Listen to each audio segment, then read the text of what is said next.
Gauragraganya Ganagota Gularuharam Gauranga Gudatama Gopyata Kopa Briksham Gopala Gada Ratidam Yati Singha Gora Govinda Deshika Vadam Satatam Namaji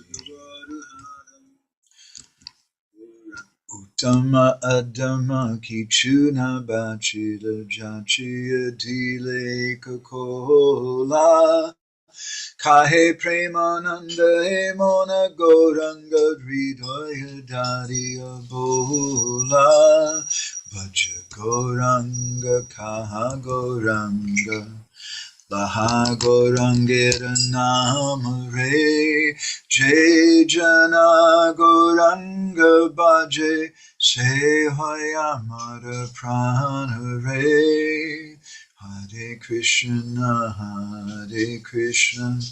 Krishna Krishna Hare Hare Hare Rama Rama Rama Hare Hare Yashaiva Padambuja Bhakti Labhya Prema Vidana Padama Pumata Tasmai Jagan Mangala Mangalaya Chaitanya Chandraya Namo Namaste Chaitanya Chandraya Namo Namaste Chaitanya Chandraya Namo Namaste Madhgavirapi Gopala Sri Kriyat Kripaya Jari Tadaiva Samvaya Pitva Vishayasta Yajanaha Shri Krishna Krishna Chaitanya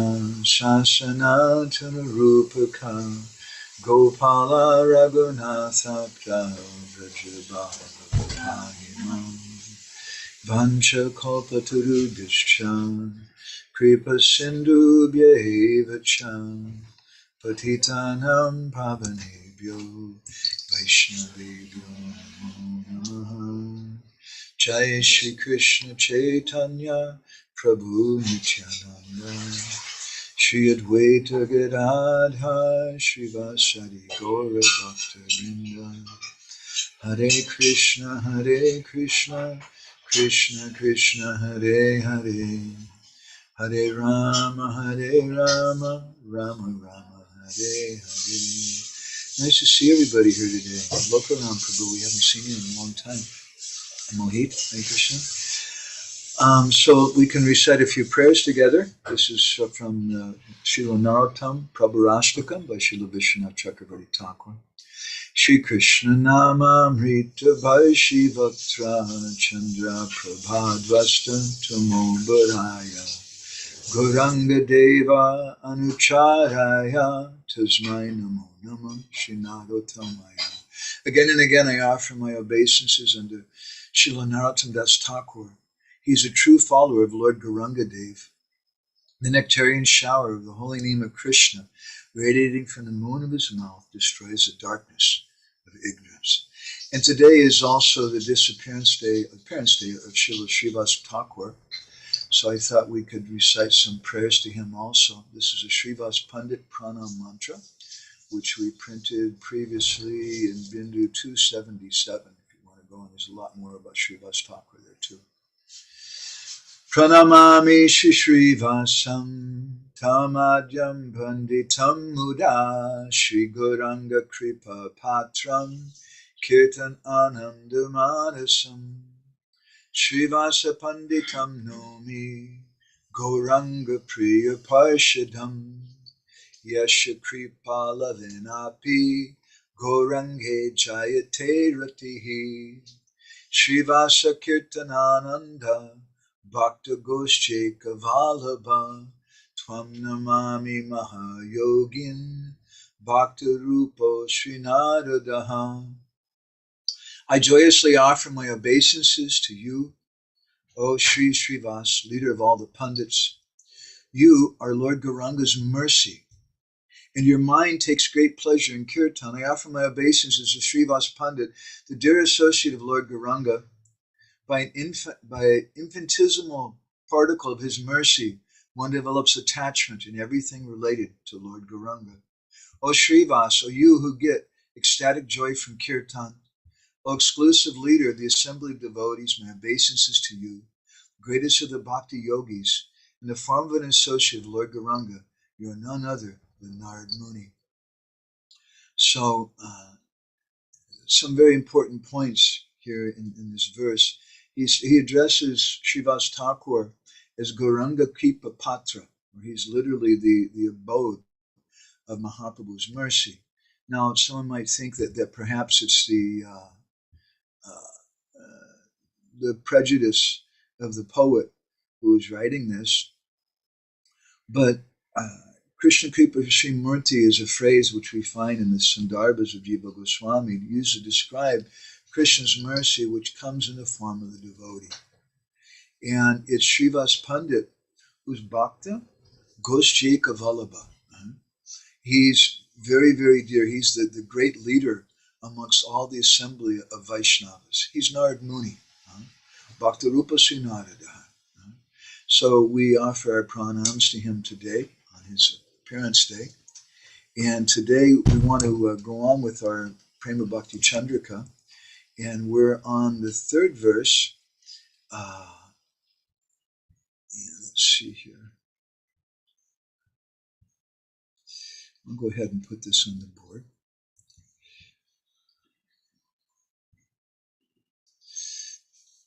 So Narottam Das Thakur, now he's going on further to give us some particular instructions. He says, Asat Sangha Sada Tyag.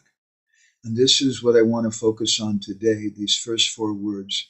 But I'll go ahead and we'll read the entire verse. Asat Sangha Sada Tyag, Chada Anya Gita Rag, Karmi Gyani Parihari Dure.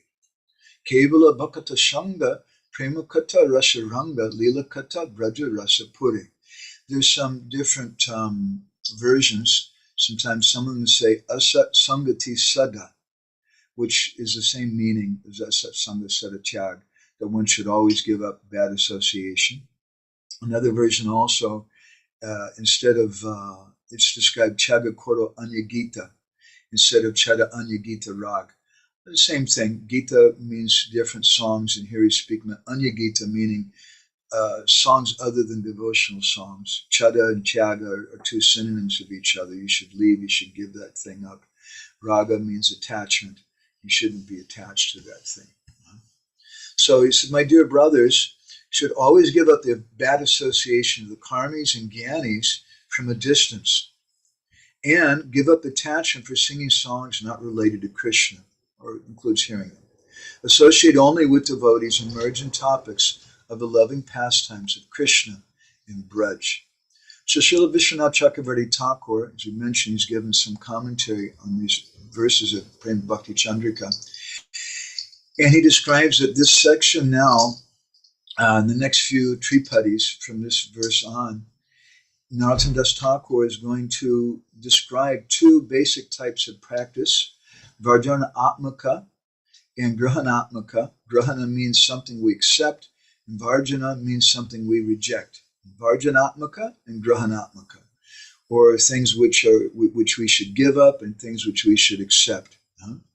Rupa Goswami describes this in Sanatana Goswami in literature's Anukulyasya Sankalpa Pratikulya Vivarjana, that we should accept things which are favorable and reject things which are unfavorable. There's a similar verse to this found in the Chaitanya Charitamrita in Madhya Lila chapter 22, text 87, which I want to focus on today, which kind of gives I would suggest, kind of an expanded understanding of this verse of Narottam Das Thakur, or perhaps Narottam Das Thakur is basing his writing on this verse of Mahaprabhu's teaching to Sanatana Goswami. He says, Asat Sangha Tyag, a Vaishnav Achar. So this Asat Sangha Tyag, which Narottam Das Thakur is also speaking about, a Vaishnav Achar. This is the behavior of a Vaishnav, that they give up bad association. And then he describes two types of bad association. Sri Sangi Eka Asadu Krishna Bhakta Ar. Someone who's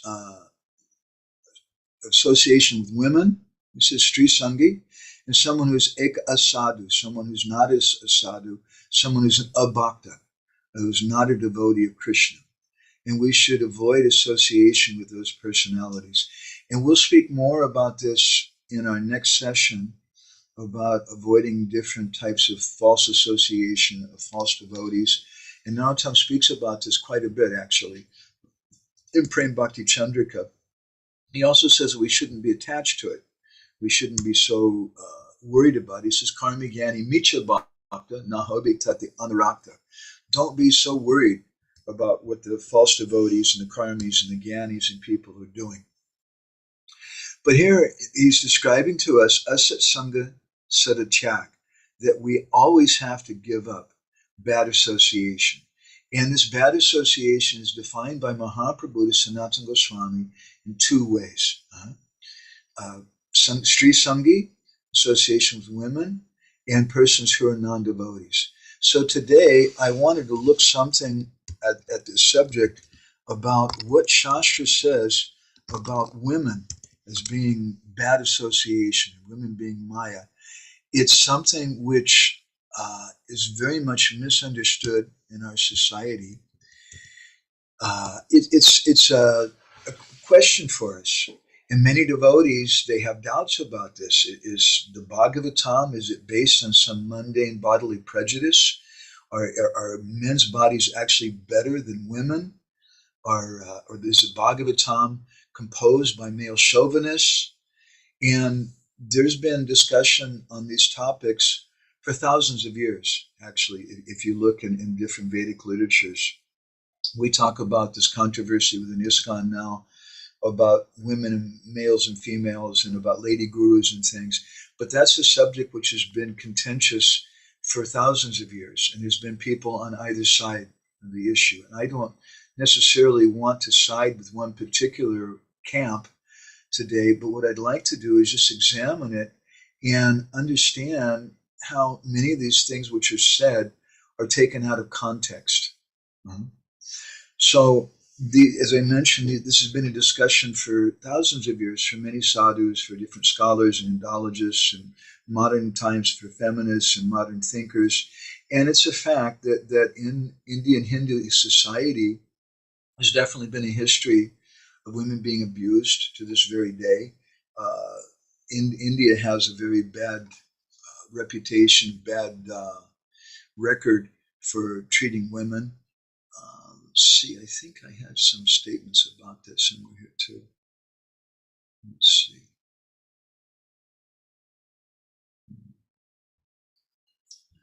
I'm just looking for something else here.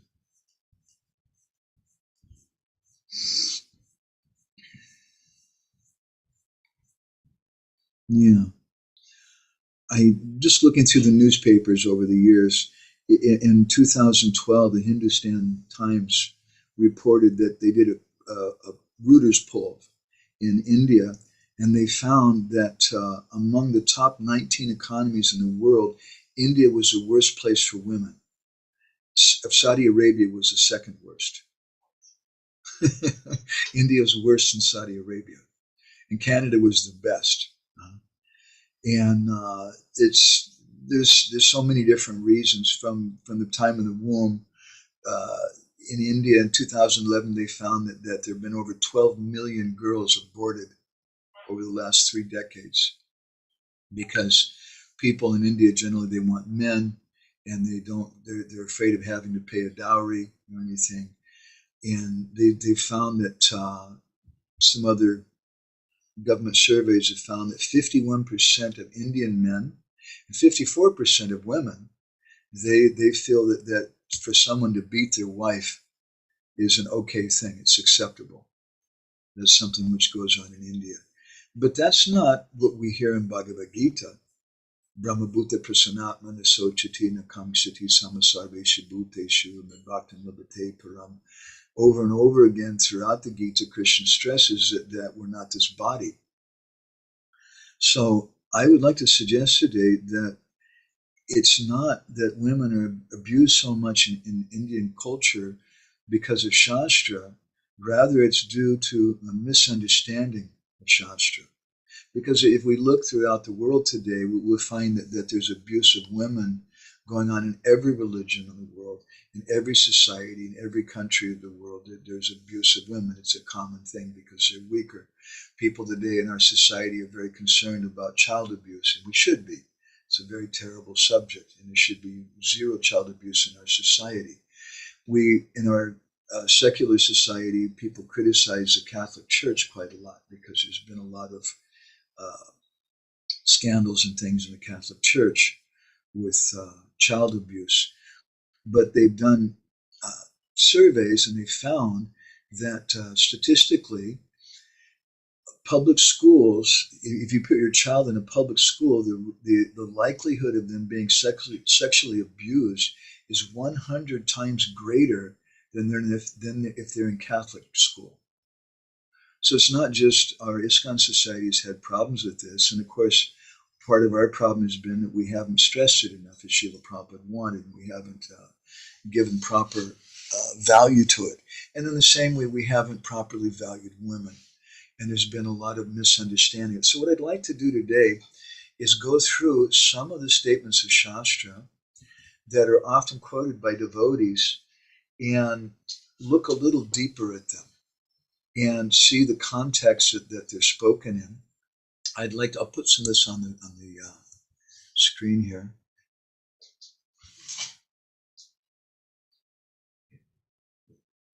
Violence in the family is acceptable by lawmakers in Russia also. They don't have a very good record. So this is the teachings of Lord Kapila Dev to his mother Devahuti. It's the 31st chapter, the 3rd canto of the Bhagavatam. And there's quite a few verses. I'm going to go through a few of them with some of the purports of Srila Prabhupada and also Vishwanath Chakravarti Thakur and Jiva Goswami. So in the 34th verse, he says, Asanteshu mudheshu. He describes someone who's a mudha, who's a fool, and we should not associate with those persons. This is what the point Narottam Das Thakur is making here with us, that we should be careful and not associate with foolish persons or persons who are not devotees. And who are these persons? Lord Kapila Dev, he describes them as Kanditatmas Asadushu. Kandita Atmasu, those persons who have no idea about the Atma, about the self, and who are asadu, who are not devotees, who are very wicked in their behavior. He says that Sangha nak kuryach, chotesu yosik krita mageshu cha. And a very famous line that I remember we learned very quickly when I was a brahmachari. Yosik krita mageshu cha. Dancing dogs in the hands of women. And one should not associate with persons like that. So this section of the Bhagavatam, as Prabhupada notes in his purport, and I'm going to just kind of flip through this a little fast because I have a lot of things I want to share with you today. So you can go back if you like and look more carefully at Srila Prabhupada's purport, but I'm going to just kind of summarize it. Prabhupada's speaking here about who we should, he says that his purport, he's saying the restriction of association with such foolish persons is especially meant for those in the line of advancement in Krishna consciousness. So these are the people we should not associate with. And this is for persons who want to make advancement in Krishna consciousness. These are foolish persons. It's not indicative of everyone. It's not indicative that all women are bad. But what it's saying is that people who are too attached to the body of a woman, who are yoshit krita mageshucha, who are just like dancing dogs in the hands of a woman, who are under the control of a woman, who will do whatever she wants, those persons are very bad association. And Prabhupada goes on, he says if you associate with a Sudra, a foolish person is like a dancing dog in the hands of a woman, you can't make progress. Because we'll be so much in the bodily conception of life. Vishwanath Chakravarti Thakur, in his commentary, he brings out the point, he says that here now Kapila Dev is speaking about who is bad association. In the next few verses, he says Kapila Dev forbids us to have association with those persons because they're kandita atmasu, they're destroying themselves. So let's go on to the next verse then. Nata tasya bhavan moho bandhaschanya prasangataha yosit sangad yata pumso yatatat sangi sangataha. The infatuation and bondage which accrue to a man from attachment to any other object is not as complete as that resulting from attachment to a woman or to the fellowship of men who are fond of women. Now, this word yoshit here in the verse is an interesting word.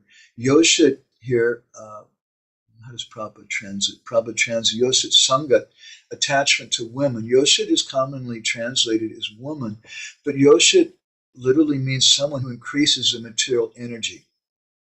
So yoshit can refer to, for a man, a woman is yoshit. For a woman, a man may be yoshit, because either one of them may increase the material energy for the other.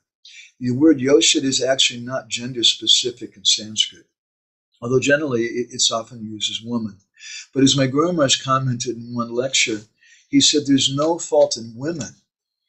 The fault is what you see in them. It's our fault. And this is the point which is being made by Lord Kapila Dev in this section of the Bhagavatam. And it's very unfortunate when sometimes people take verses like these out of context and try to proclaim that women as a class, as a category, as a gender, they're all bad and they're all Maya, which is very objectionable to any reasonable person, because women are mothers. We have so many wonderful examples of Draupadi and Gandhari and many exalted ladies given in the Bhagavatam and the Mahabharata. It just doesn't make sense. And of course, the gopis are the greatest of all ladies. Jiva Goswami, in his Kama Sandarbha commentary, he explains further. He says that the exact fault now is explained. That when you associate with these persons, then you develop desires similar to those other persons. So the desire is the thing we don't want to associate with. It's not just the gender, that the gender is bad or that the woman is bad, because as we often comment, we've done some research on this. Every sannyasi, every brahmachari that I've yet talked to, all had a mother. And many of them had sisters. In fact, everybody that I've talked to so far has had a mother. Mother is a very, very glorious, and I hope we'll get a little chance to go on to look at some of that as we go on in discussion here. So now let's jump ahead a couple of verses. Tat Shrishta Shrishta Shristeshu, amongst all the living entities that have been created. Shrishta means to be created. Konva Akandita Dipuman, Rishanarayanam Ritte Yoshin Maya. Only the sage Narayan is immune to the attraction of Maya in the form of woman. Now, Vishwanath Chakravarti Thakur gives a little different take on this than Srila Prabhupada. He says that he speaks about persons who don't worship Lord Narayan. And if they don't worship Lord Narayan, then they have no good intelligence. Kamaistaistar hita gyanaha, Krishna says in the Gita, that someone who's hrita gyan, they have no intelligence, they're a very lusty person, or that lust has taken away their intelligence. Chanika Pandit says that such a person is kamatmaka, he's blind due to lust. So Jiva Goswami comments on this as a person with intelligence directed to Narayan, he's being described. And if someone has intelligence who's undisturbed by Maya, who has intelligence who's undisturbed by Maya if he's not attached to the Lord Narayan? In other words, if someone's not attached to the Lord Narayan, then definitely they're going to be in Maya, and they're going to be disturbed by this thing. Who is it? In our last session, Lila Purushottam Prabhu made a comment, something that I often comment, and also in some of our classes, from Bhakti Dear Damodar Maharaj. I really love that statement from him. Again, I oftentimes quote that. He speaks about Haridas Thakur, and he says that Haridas Thakur is the incarnation of Lord Brahma. But he says Lord Brahma became sexually agitated by his own daughter. Whereas Haridas Thakur, when Maya Devi personified came before him, Haridas Thakur was not bothered. So what's the difference between the two? And Maharaj very beautifully, he commented, he said that Lord Brahma is a manager. and that statement is also a Shastric statement. If you look in the Brihad Bhagavatamrita, in the conversation between Lord Brahma and Narad Muni, when Narad Muni is trying to find the greatest devotee, and he addresses Lord Brahma as that, Lord Brahma tells him that, was it Tan Mayaya Sahatam? He said, I'm always in Maya because I think I'm such a big person. I think I'm the Karta, the creator of everything. I think I'm Pitamaha, I'm the grandfather of everything. And because of that, I'm always in Maya. But Haridas Thakur, as a very humble devotee, was not bothered by that, by the form of a woman. So let's go to text 40, and I want to particularly look at the commentary of Vishwanath Chakravarti Thakur, which is probably, maybe, I think it's about the heaviest thing I've ever come across about women in Vedic literature. So let's look at this. This is text 40. Yopayati sanay maya yoshadeva vinirmita tam ikshitat mano mrityum trinay kupam ivavritam. The woman created by the Lord is a representation of Maya.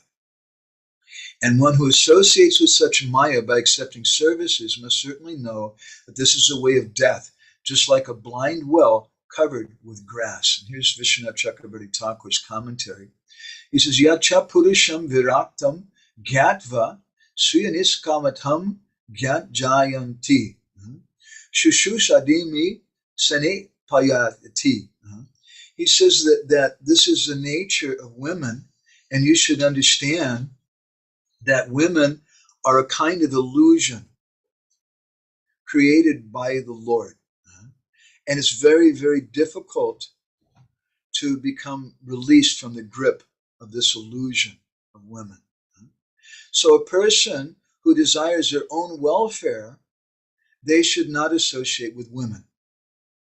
A woman may approach a man only for the sake of rendering service to him, thinking him to be very renounced, and she may proclaim herself to be renounced also. But still, he should consider her to be his wholesale destruction. Nidrana va mritapi vastri savataiva dure paritya jeja vyanjitam. He should consider women to be like death personified, like a well covered over by grass. Even if a woman is devoted, she's full of spiritual knowledge, she's renounced, she's in an ecstatic swoon, she's sleeping. Nidrana means she's sleeping. He says, Va mritapi, maybe she's dead. Still, you shouldn't go near her. Dure paritya jeti vyanjitam. He should always stay far away from her. So it's the descriptions given like this, which cause a lot of confusion for devotees, and which sometimes have been taken out of context, and I would like to suggest misused to create a kind of misogynistic, women-hating kind of culture. And that's a very, very sad thing. It's been a very painful thing in our society. But the verse is not, again, speaking about women, but it's speaking about the illusion of women. It's speaking about someone who sees a woman, that your vision of that woman, that's just like a well which is covered by grass. And my Guru Maharaj sometimes comments that you're walking along in the forest and it's a very hot day, and then you see some nice grass, nice soft grass. So you go to sit down on the grass. But when you sit down on the grass, you don't realize there's a very old well covered by the grass, and you fall into the well and you can't get out again. So that's representative of the Maya of women. But we hear that Srila Jiva Goswami was untouched by that illusion of women. I have some picture. I don't know if I could show that very easily or not. Let me just see. Maybe I can. I came across some old paintings and some Bhagavatam pictures. I like to collect old pictures. That's my hobby. Let's see here. We hear in the Bhagavatam how Srila Goswami, he was wandering with his father Vyasadeva running after him, And Shukadeva, as he was going, he came across a group of ladies. And although the ladies were taking baths, and although Shukadeva Goswami wasn't dressed, the ladies were unbothered by him. But as soon as Vyasadeva came, then the ladies became concerned and they put some clothes on, because Shukadeva Goswami wasn't into bodily conception, but Vyasadeva had some tinge of that. So here's a nice painting of this. This is something which was done in 1915. It's an illustrated Bhagavatam in English that we found. You see Shukadeva Goswami in the background with a little kopan on, and Vyasadeva over here in the front, and the ladies becoming very shy when Vyasadeva shows up. So some of you may be thinking at this point that, well, gee, I'm not like Shukadeva Goswami. And that's a fact. And that's a point. And therefore, Srila Prabhupada, he repeatedly has stressed that we should be very, very careful about mixing with men and women. And men should be very, very careful associating women. And he describes again and again about women being Maya for men. But at the same time, the Bhagavatam, we read in the next verse, also describes how men or women are Maya for women. This is the 41st verse. Yamanyate patem mohan manmayam rishabhayatim stritvam stri samgata prapto vita patya griha pradam. That someone who, because of attachment to a woman in his previous life, takes birth as a woman, they look at that man as their husband and the bestower of wealth and progeny and other things, but that person is just Maya. And Vishwanath Chakravarti Thakur comments that just as a woman is a cause of problems for man with bhakti and gyan, similarly, man is a problem for women with bhakti and gyan. And he says that's described in 2 verses. And Jiva Goswami, I didn't include his commentary here, but Jiva Goswami says that these 2 verses go together, text 41 and 42. And let's go to 42. Tam atmano vijaniyat patya grihatmakam daiva pasaritam mrityum mrigayor gayanam yata. A woman, therefore, should consider her husband, her house, and her children to be the arrangement of the external energy of the Lord for her death, just as the sweet singing of the hunter is death for the deer. And Prabhupada, in his purport, he comments, he says that in these instructions of Lord Kapila Deva, it is explained that not only is a woman the gateway to hell for man, but man is also the gateway to hell for woman. It is a question of attachment. A man becomes attached to a woman because man, and the man is also dangerous for the woman. But if the attachment is transferred to Krishna, both of them become Krishna conscious, and then marriage is very nice. So the question is attachment, and the Bhagavatam repeatedly stresses over and over again that we shouldn't become attached to the form of a woman. And there's so many, many different discussions about this. There's a famous verse in the 6th canto of the Bhagavatam, which is spoken by Kashyapa Muni about Diti. He says, Surat Padmoksavam Vaktam Vachasya Shravanam Ritam Hridayam Shuddhalabam Strinam Kaveda Chestitam. That a woman's face is Surat Padmoksavam Vaktam. It's as beautiful as a blossoming lotus flower in the autumn season. And her words are Shravanamritam. They're just sweet nectar. But Hridayam Shuddhalabam. If we study the heart of a woman, it's sharp like the edge of a knife. So Nahi Kashchit Priya Strinam. Who can understand the intentions of a woman? He says, Anjasa Swasidatmanam Patim Putim Batam Brataram Va Gunantarte Gatayanticha. No one's really dear to them. And for their own sake, they might even kill their own husbands, sons, or brothers. So this is a statement of the Bhagavatam. And sometimes devotees, they take this statement and other statements like the ones we just read from Lord Kapila Deva out of context. And sometimes it causes doubt in Shastra. Well, how is it that the Bhagavatam is based, it's a postgraduate study of the Bhagavad Gita, But the Gita begins by describing how Brahma-bhuta prasanatmana sochati nakangsati, that the Brahma-bhuta platform, we don't distinguish between people. And we understand the very beginning of the Bhagavad Gita that we're not this body. But then the Bhagavatam is making so much stress on this. So we should understand something of the purpose of these commentaries, of these statements. First of all, in these verses spoken by Kashyapa Muni, we should look at the context. Diti, she wanted to have a son who could kill Indra. And because of that, to get that from her husband, she pleased her husband. She was very humble. She was very, very sweet with him. And then he offered her some benediction. And when he offered her a benediction, then she told him that, yes, I would like to have a child who can kill Indra. And then Kashyapa Muni spoke these verses. He said that you can't trust a woman. We have to see in the context. It's not that all women are bad. It's not that the gopis are bad. Srimati Radharani is bad. It's not that every woman is bad. Every mother is bad. That's a ridiculous kind of statement.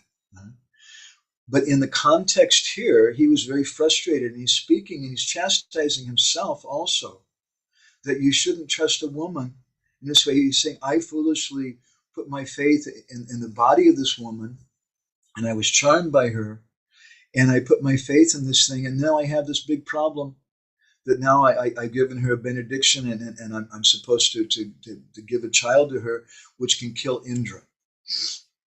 So there's many, many different examples of this.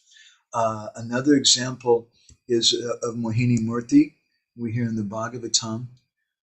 Let's see if I have some pictures I wanted to show today.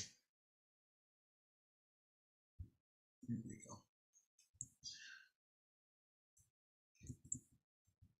This is an old painting of Mohini Murti. And you see in the painting of Mohini Murti, who's an incarnation of the Lord, that she's holding a pot of nectar, and she's standing close to the demigods. Indra is standing with his hand out, but she's ignoring Indra. And she's just looking at the demons. So this is the play of Mohini Murti. She was seemingly showing attachment for the demons, but in actuality, she was giving her blessings to the devas. The demons are materialistic people whose prime purpose in the world is to have sense gratification, and they're not concerned about what kind of effect it's going to have on the world around us, on nature. That's the nature of the demons. So they had this problem. The Amrit came from the ocean of milk, which is churned by the devas and the daityas. And then Dhanvantari, an incarnation of Vishnu, came out, and he was carrying this pot of Amrit, nectar, in his hands. And so there was some quarrel then who would have it. And so the devas then, they took shelter of Lord Vishnu. So you please help us. And the Lord Vishnu appeared as Mohini Murti. And when Mohini Murti saw her, they said, oh my God, wow, wow, wow. So what a beauty. She's so wonderful. Who are you? What brings you here? Is the whole description in the Bhagavatam, what they were saying. And what's very interesting is that they completely trusted her. And then Mohini Murti, this is in the 9th chapter, the 8th canto, she told them, Katam Kashyapa Dayada, Pumschalyam Mai Sangataha. And she told them, she said, you sons of Kashyapa Muni, Kashyapa Muni is also the father of the demons and the Devatas. So why are you putting faith in me? You don't even know who I am. She says, Vishvasam Pandito Jatu. Wise persons or Pandits don't put Vishvas, they don't put faith in frivolous women. Kaminishu Nadyatihi. And you should know, Salavikanam, Strinam Cha. There's no difference between wolves and women of loose character. Svarinam Suradvisaha. The friendship with such persons is anrityani, it's not stable. Both of them, nutnam vichinvatam, they're looking for newer and newer prey. So if someone takes this out of context and says, oh, just see, this is what the Bhagavatam says. And sometimes devotees in the past, they've done this. They've given classes and quoted these verses. This is the nature of women. Women, you can't trust them. They're so bad. Well, first of all, just slow down a little bit. This is a woman speaking. And this is this is actually Mohini Murti. This is Lord Vishnu speaking. Why is she saying this thing? She was being a little tricky. She had a hidden motivation. She wanted to give the nectar to the demigods. So actually, she was just being honest by telling them that I'm not a trustworthy friend for you. So she had to accomplish her goal. She had to win the confidence of the demons. And one way to do that is to show humility. Now, the demons, they would believe anything that she had to say. They were very reverential with Mohini Murti because of her beauty. And then when they heard some words that seemed like humility, they said, wow, this must be her. This we have to believe whatever she says. We can completely trust her. So Shukadev Goswami, in the next verse in the Bhagavatam, after speaking about this, he uses the word shililatai. And shililatai means some tricky jugglery. And our acharyas have commented that Shukadev Goswami, he's implying himself that what Mohini Murti is saying is not something that should be taken literally. Rather, she's being a little deceptive. So taken out of context, it's not appropriate to quote these verses and say that all women are like this. But Mohini Murti is speaking like this for the demons, to trick them in a certain way. And there's many different descriptions like this. Also, we find in the 9th canto of the Bhagavatam, there's a description, another very heavy description of Maharaj Pururava, and how Urvasi came from the heavenly planets. Urvasi had heard from Narad Muni about Pururava when she was in Indra's assembly, and she wanted to meet this king. And then she'd also been cursed to come to the earth for some time. So she thought this is an opportunity for me to both take care of the curse and also come down and meet this handsome, hunky kind of king. And so she came down and she met Pururava, and he immediately became attracted to her and proposed that she become his wife. Let's see here. Go ahead and stop that picture. And there's another picture here. This is Urvasi and Pururava. I will show this in a minute. So Urvasi agreed, I'll marry you, but there's 3 conditions. Number 1, I have these 2 sheep. These are like my babies, and you have to promise you're always going to protect them. Number 2, I'm only going to eat food that's cooked in ghee. And number 3, you should never appear naked in front of me except when we're having union. And if you don't agree, if you violate any of these conditions, then immediately I'm going to leave. So actually she did all that because she wanted an excuse to leave him so she could go back to the heavenly planets eventually. And so they lived together for a long time. And then after some years, Indra wanted her to return to his court. So he sent some Gandharvas down there, and they stole those sheep. And when Urvasi heard the sheep being taken away, she started lamenting that this king, he's just a coward. He can't take care of me. He can't fulfill his promise. I've been cheated. And the king became very disturbed, and he jumped out, and he wasn't thinking, he was naked. And then at that time, the Gandharvas, they created some light there, causing the king to be naked in front of Urvasi. And then Urvasi immediately disappeared. And here's an old painting of that scene. Let's see here.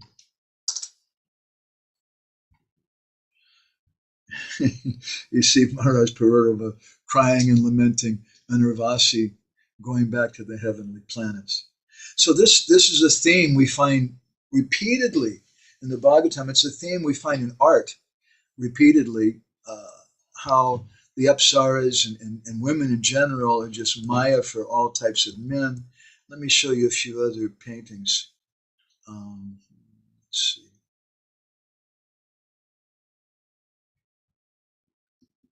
This I like this painting very much. This is done by Rajaravi Varma. Rajaravi Varma, for those of you interested in art culture, is an interesting person. He was a king, but also a great artist. Anyway, this is a picture of Vishwamitra Muni and Menaka. Menaka had been sent to break his vow, and you see Vishwamitra Muni. He's Menaka's hitting on him, and she's dressed as a great seductress. I thought it interesting. Krishna Kaur and I were commenting on this painting. She marked that the way she's dressed is like super chaste compared to most ladies of today. But she's hitting on poor Vishwamitra Muni. Vishwamitra Muni is kind of looking up and I'm absorbed. I'm doing my meditation. Yes, I'm doing my meditation. I'm really doing my meditation. But actually, he's not really meditating. He's thinking about Menaka. Let's see. Quite an amusing painting. And here's another painting also of the same scene, done by different artists who I don't know the name of. Also no painting though. Vishwamitra and Menaka. It's a common theme that these Mayadevi women are coming and seducing the men and destroying the poor men's spiritual life. And a lot of Westerners who weren't used very much to celibacy, coming from the West and were living a promiscuous life before they joined, to be celibate all of a sudden was a very difficult thing. And they're trying to understand what is a nature of celibacy. And I think for a lot of the men, they got kind of some wrong ideas. And they took some of the misogynistic aspects of modern Indian culture, which if we look at it through the lens of history, we find is very, very different. We find a lot of examples, even in the Bhagavatam, Rukmini was initiated by a woman. That's the only direct mention about lady gurus in the Bhagavatam itself, aside from the commentaries. Vishwanath Chakravarti Thakur mentions in 2 commentaries how the wives of the Brahmins directly became their gurus. And of course, Prabhupada's famous purport about Dhruva Maharaj's mother. But the only verse that actually speaks anything directly about lady gurus is how Rukmini, she took a lady guru to do some rituals and things that's mentioned there. So to go back to Pururava and Urvasi, Pururava was lamenting like anything that he'd lost Urvasi. And one day he saw Urvasi in Kurukshetra along with 5 other ladies. And he started lamenting and he said, my wife, my beloved, where have you gone? Don't leave me. Without you, my body's going to fall down and it's going to just be food for the jackals and things. And then he spoke some really heavy things. Urvasi spoke some very heavy things about the character of women. And she told him, Ma mita purushosi tvam, masma tvadyur brike ime. This is 9th Canto, chapter 14. Text 36 to 37. She says, my dear king, you're a Purush, you're a male, you're a heroic man. Don't give up your life like this for the brikas, for the benefit of the brika means wolf, for the benefit of the wolves. And you should know, Kwapi Sakyam Navai Strinam, anyone who makes friends with women, they're just a fool. Because women don't really make friends with anyone. Brikanam hridayam yata. Rather, their hriday, their heart, is just like the heart of a wolf. Striyo ya karuna krira dharmasa priya saha saha. You should understand that women, they're very sentimental. You can't depend upon them. They're akrura. They're very, very cruel. And they'll do anything to priya sahasa, they'll do anything to trick someone to get their confidence. But if you study their hearts, Grinanti alparte pi vishabdam patim brataram apyuta. Their hearts are very, very hard. You can't trust them. They're always cheating innocent persons. They're always wanting to have new lovers, one after another. They're not chaste. They're always frivolous. So these statements have sometimes been misused to criticize women as a category because they're taking them out of context. But every rational, sane person knows that not all women are like this. Women, they're also the mothers of humanity. They're also very loving and kind, especially to children. If women were all like this, then they'd never be able to raise babies. So Urvasi, she's speaking like this to chastise Purarava. She's using this psychology. She's speaking about herself, but really she's speaking about his consciousness in the same way that Lord Kapila Dev is speaking in a general way about the consciousness of people who are too attached to sense gratification. It's not a criticism of women in general. Rather, it's an observation on the consciousness of materialistic men. Now, I'd like at this point to turn to Jiva Goswami's Paramatma Sandarbha. And he gives a very important verse there. And this is in the 105th Sandarbha, where he speaks about how to understand Shastra. And he says there's 6 different ways. Upakrama means the preamble, or what the author writes in the beginning of the book. And the second is upasamharo. What is the conclusion of the book? Sometimes Prabhupada said different things. To give a controversial example, and I'm not going to argue about this, but I'm just giving a few factual statements from Prabhupada, which I could give the actual reference for exactly if someone wants. But speaking about Ramcharit Manas of Tulsidas, Prabhupada, in one letter to a devotee, a brand new devotee in 1968, Prabhupada said, "Why are you reading his book? It's Mayavad." But then on other occasions, Prabhupada said that Tulsidas is the best. He's a great devotee. He's a pure devotee. His book is the best book in the Hindi language. So how do we reconcile those things? If you go through Tulsidas's Ramcharit Manas, just as we were giving some example in a few sessions ago, we cited a couple of verses from the Bhagavatam that, taken out of context, sound like impersonalism to the max. That the impersonal feature of the Absolute is the topmost thing, and we should all understand that everything is Bhagavan, taken out of context from the Bhagavatam. But we have to understand the beginning of the Bhagavatam and the conclusion of the Bhagavatam. We have to understand the abhyasa, which is repeated by the author again and again. The apurvata phalam, what is unique to the book, it's not found in other books. And especially we want to understand what is the artavad, what is the author's own declaration of intent in writing a book. And upapatti, we should apply some logic to understand what is the purpose of the author. In the case of Ramcharit Manas, there are some verses which sound like they might be Mayavad, but at the same time there's so much glorification of Lord Ram as a person, there's so much glorification of the holy name of Lord Ram, so much glorification of the Vaishnavas, so maybe we may have some doubt. But in the final pages of Ramcharit Manas, Tulsidas tells a story about one Vaishnava whose guru was an impersonalist. And his guru wanted him to have an impersonal conception of the Lord. And the disciple refused. He said, "No, Gurudev, I can't do that. The personal feature of the Lord is the topmost." And his guru became angry and cursed him. And as a result of that, he became Kakabhushundi, the crow who spoke Ram Lila, who's mentioned in different Puranas and things. So anyway, in that chapter, very heavily, Tulsidas establishes personalism. Now, perhaps Srila Prabhupada, in that letter to that brand new devotee in 1968 in America, who was definitely reading something from English, an English translation, at that time, which had probably only been translated with some Mayavad tint to it, Prabhupada made those comments. And he said, "Why are you reading that? You should read my Bhagavatam. You should read our books. Don't bother reading that." So we should understand, if we want to study Shastra, it's not just that we take something out of context. We have to understand the context that it's given in and the mood that it's given in. The Bhagavatam is certainly not against women. And that's a ridiculous and offensive statement to say that. And if we do say that, it's going to hurt. It'll hurt our own movement. Now, at this point, some of you may be thinking, yeah, well, what about Bhagavad Gita 932? I'd like to take you to an article that we wrote on this verse in our Bindu magazine some years ago. And this is from issue 472, if anybody wants to look it up.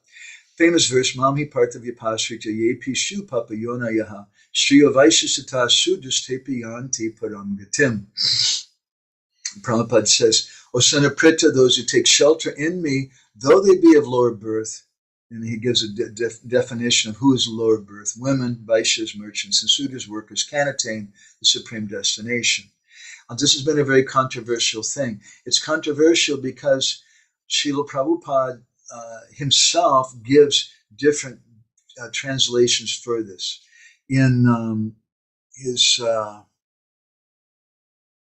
the introduction to Bhagavad Gita, Prabhupada says, the Lord says that even a merchant, a fallen woman, or a laborer, or even human beings in the lowest statuses of life can attain the supreme. He doesn't translate woman as being lower, but rather he translates it as a fallen woman, which is the same thing that Bhaktivinoda Thakur does in his translation of the Gita, in his commentary. He defines it as a prostitute. And similarly, we look through Prabhupada's different purports, and we give a few examples here. Bhagavatam 4:30-41 and 5:26-23.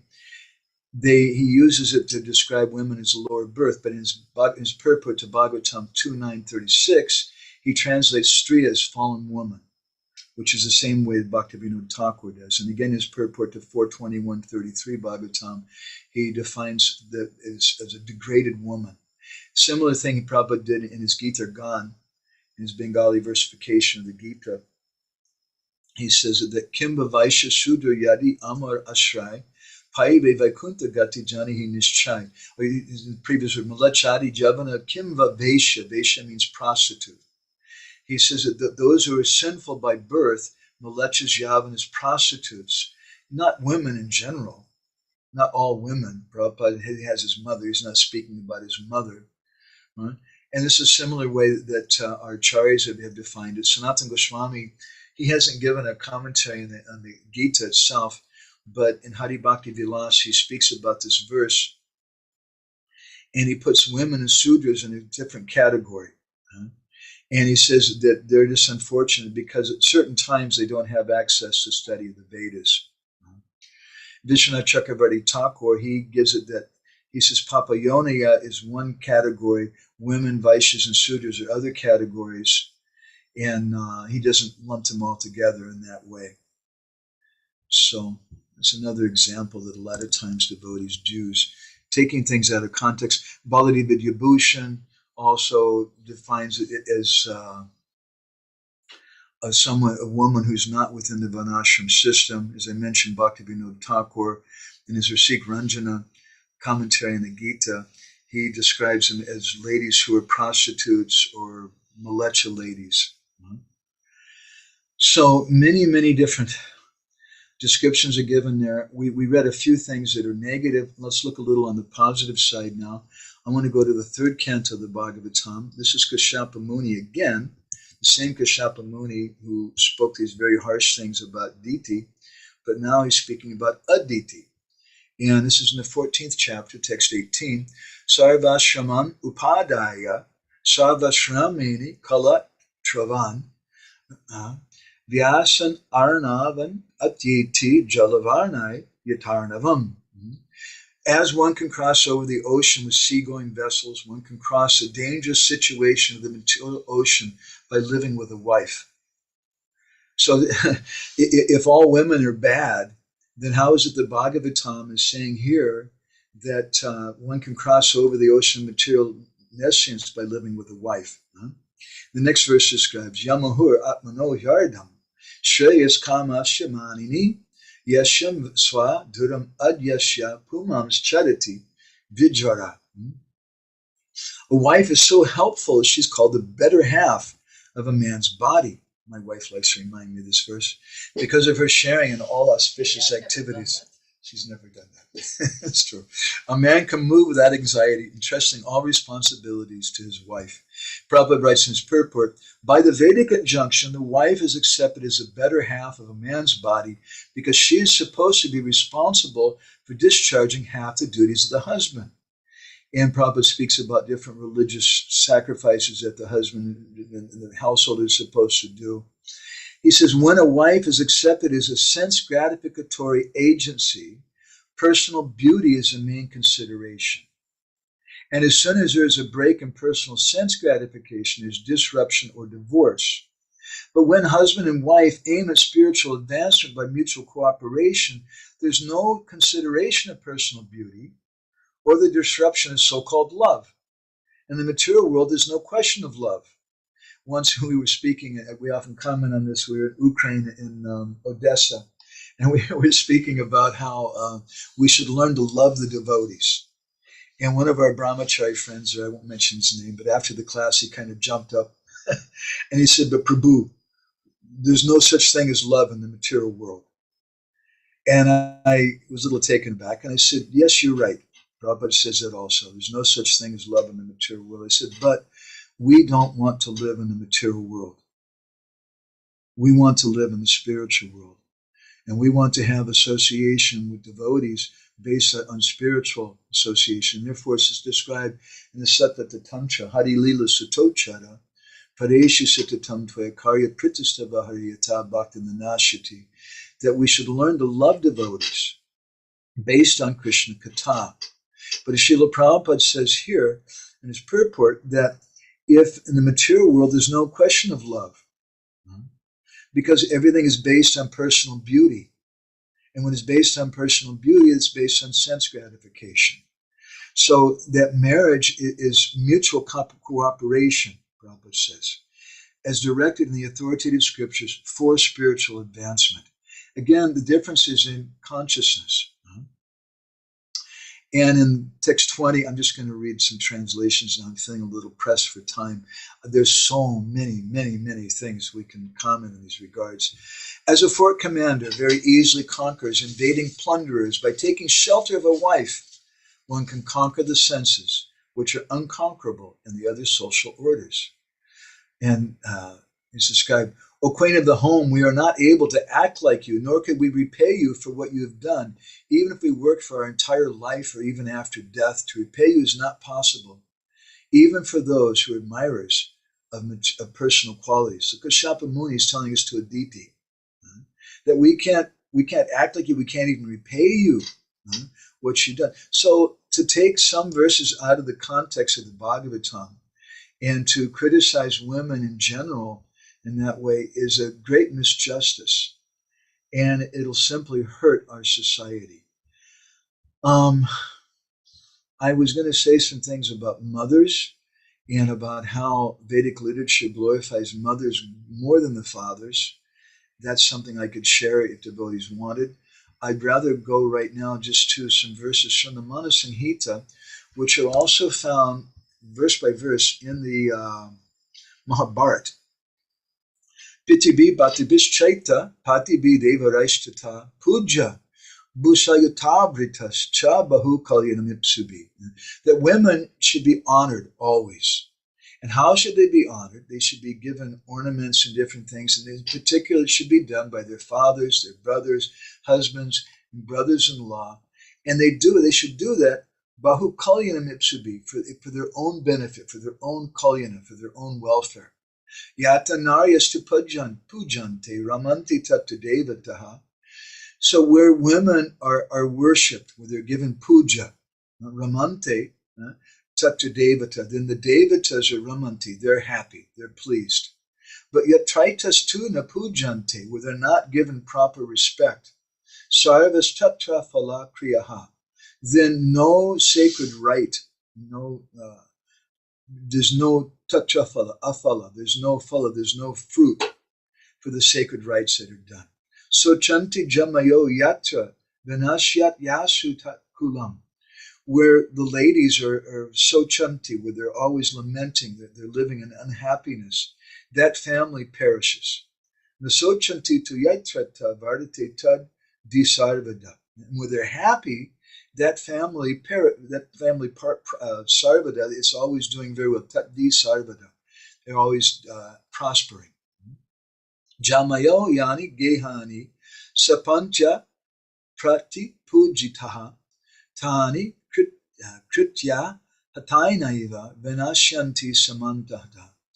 Those houses in which the ladies are not duly given respect, they're cursed and they perish as if destroyed by magic.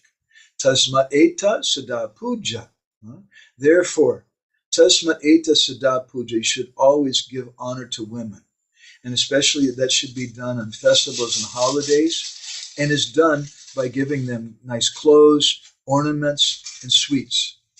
This is the description of the Mahabharata and the Manasamhita.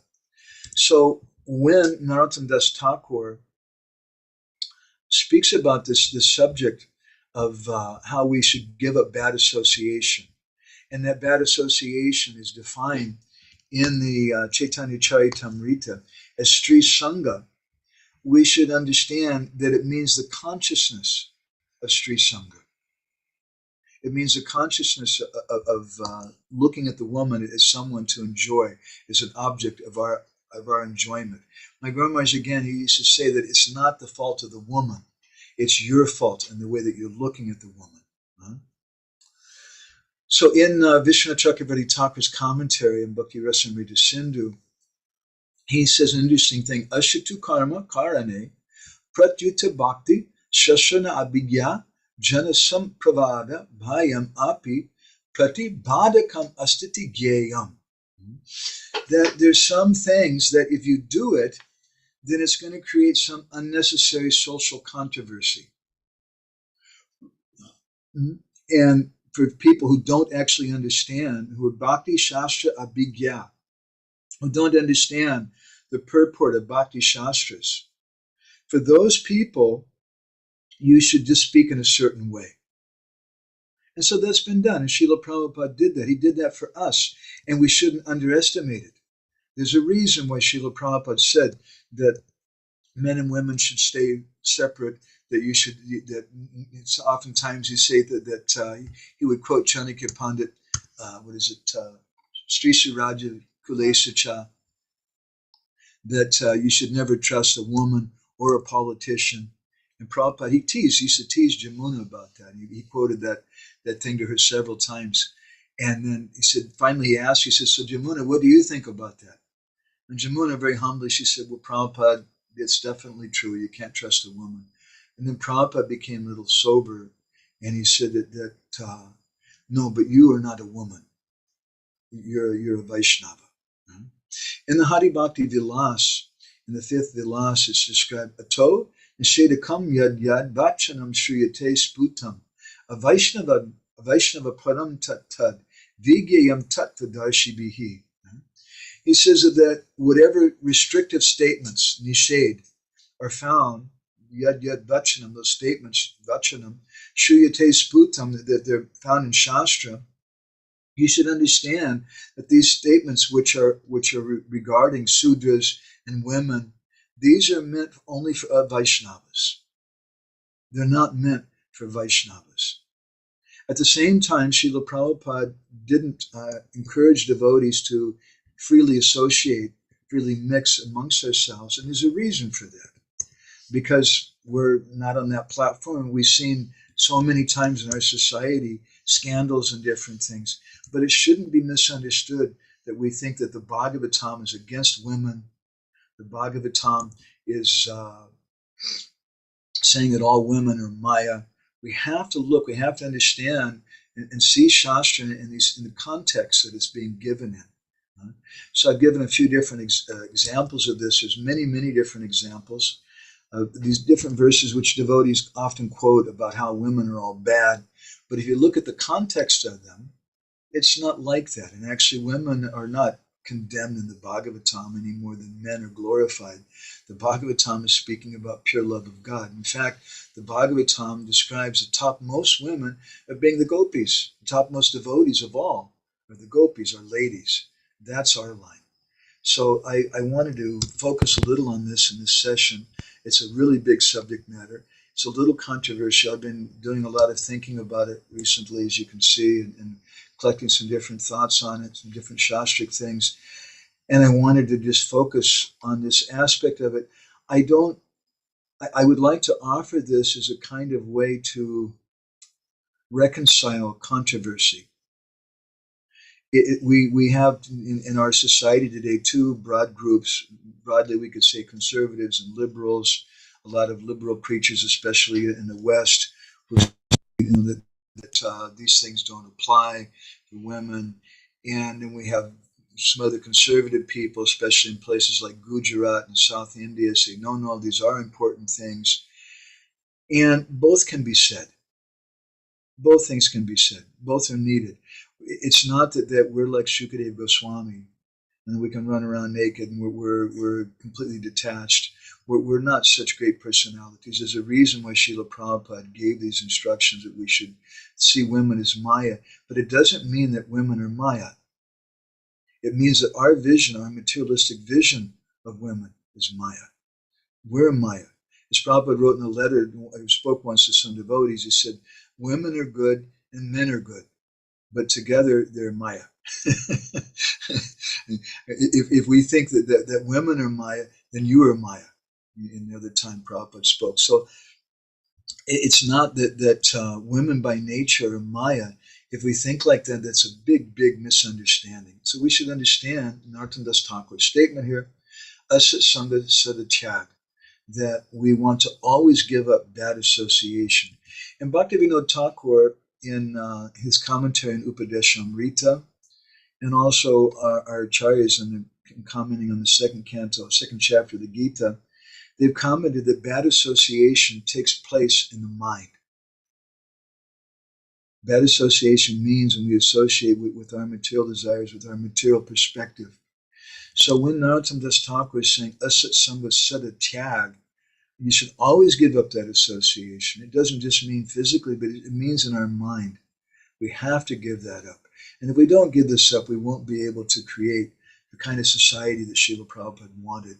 People will come, and even common people will come and they'll see, well, you people talk about equality, you talk about the spiritual essence of things, but then I see that you say that women are less intelligent, and that's a whole nother discussion, that women are bad, and then the Bhagavatam says this and this, and they become discouraged.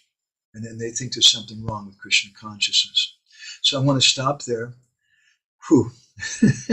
I feel like I was running, as Fakir Mambalu once chastised me in a class that I gave him Bhubaneswar. I wanted to pack a whole bunch of things into the class, and so I spoke. And afterwards, he commented, he said that Madhavananda was running the whole time, and he didn't look back at all. So I hope I look back a little bit to try to catch up with everybody with things.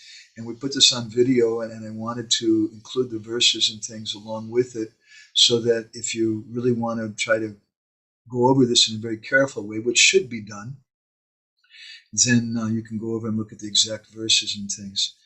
So let's go ahead and stop there. We lost Ujjwala Rasagil already. And anybody else who has to leave early, raise your hand. Tirthakar Prabhu, are you okay? It looks like you're the Tirthakar in the car. It's Tirthakar in the car. Okay. Oh, Gaurni Tai Prabhu, we should ask you first, although you just stay until 2 o'clock in the morning if we talk, I know, but still, I don't want to do that to you. Do you have any reflections, anything you want to share with us? Hare Krishna. So yes, thank you very much for elaborately explaining your understanding and the other Acharya's understanding of this verse. So yes, it looks like a long way to get Raganuga Bhakti. And the author knows that. And he knows that it's not just reading some shastra and have some good association, but also have to be very careful. And on the way, we have to understand mostly we have to understand how the material world is working and have to really act according to our position in the material world, because we are in the material world. And then we can have hope. Next few years will help us. So I think this is the way how we consciously plan our daily life, and later how unconscious difficulties will come up and how we deal with that situation. So thank you very much. Yeah, thank you. That's such an important thing. I hope I stressed that enough. You can't stress it too much. Srila Prabhupada gave us certain instructions which were relevant for us. And it's a fact that for women, for most women, men are Maya. And most women, if they get associating with men, the men just destroy them. They become yoshit. They just become, their life becomes much more materialistic if they're a sincere devotee lady. And the same thing for a lot of men. And that's why Srila Prabhupada cautioned us in this way. But Srila Prabhupada also, in his purports, we read again in the third canto at the end, about how the wife is a benefactor for the man. It can be, just as it's all a question of our perspective that we have. So thank you, Gwani Prabhu. I appreciate that. Let's see. Siddha Hari Prabhu, do you want to share anything? Any thoughts? Is that okay?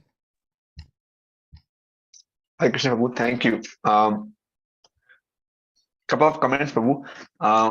One was that I really appreciate that how you discuss these criticisms about women in the Bhagavatam, which is like, practically every few cantos, there's a section where we hear the criticism. And it was nice that you helped me understand that how if you look at the context where that criticism comes, and we can better understand why the criticism is coming. Like say you quoted the words from about Mohini Murti, how Acharya said Shukadeva Goswami is in the very next verse, he's giving the reason that it's actually joking words, not to be taken factually. So really appreciate that you're helping me identify the real criminal or the real enemy, that is the mind, or the lusty thoughts within the mind, not necessarily in the other gender. So I really appreciate your presentation in helping me, identify the problem here.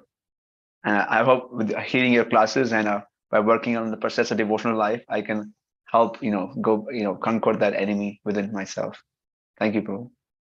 I'm just working on an article from my Guru Maharaj, a lecture he gave called "The Formidable Foe," the great enemy. And again, he makes this plain. It's a really, really heavy lecture. And sometimes we hear these things, and it's sometimes we think it's a little bit old school ISKCON. And sometimes we like old school ISKCON when someone gives these heavy classes and talks about, how women are Maya and this and that. But women are not Maya. What's Maya is our looking at them like that. But it's not that those heavy classes or heavy statements are wrong. There's some necessity. Bhaktidas Prabhu, Prabhupada's senior disciple, my old friend, first met Srila Prabhupada in, I can't remember the name of the park, Balboa Park in San Diego. And he was there with a bunch of hippies. And Srila Prabhupada came and he started speaking to the hippies about Krishna consciousness and something. And there was some hippie in the back of the crowd. He started shouting. And Prabhupada couldn't quite hear him. And he asked one of the devotees, what is he saying? And the devotee said, Prabhupada, he's saying, we want sex. We want sex. He was shouting over and over again, we want sex. We want sex. And then Prabhupada suddenly changed the whole tone of his talk and started speaking in a very heavy way about how sex life is Maya and this whole thing. So it's a medicine that we need. And I don't mean at all to suggest that we should disregard this medicine from Srila Prabhupada, but we should understand the context of it and not misunderstand it and think that it means that all women are bad or this or that, which has been used in the past. And it's a very painful thing. Anyway, thank you, Prabhu. Mohit Prabhu, do you want to share something? Yes, Prabhu. Hare Krishna. I just love that point you said, that the bad association is in our mind, not in any of the gender. So some days before only, some devotees suggested me that you should not even look at the face of your sister and mothers, because I have like 3 or 4 sister cousins and I live in a joint family, right? So that's why. And I was thinking, how can I do that? But as you explained that the bad association is in the mind, not in the gender and anything. So that was it's a point, because the Bhagavatam says that someone may become allured even by their own mother, their sister. Now, I know, I hope that sounds disgusting to you and crazy. Yes, it is in the Ayati Gitam, right? Yeah, and most human kind of people, they'll find that very disgusting to hear that kind of thing. But we also hear about it.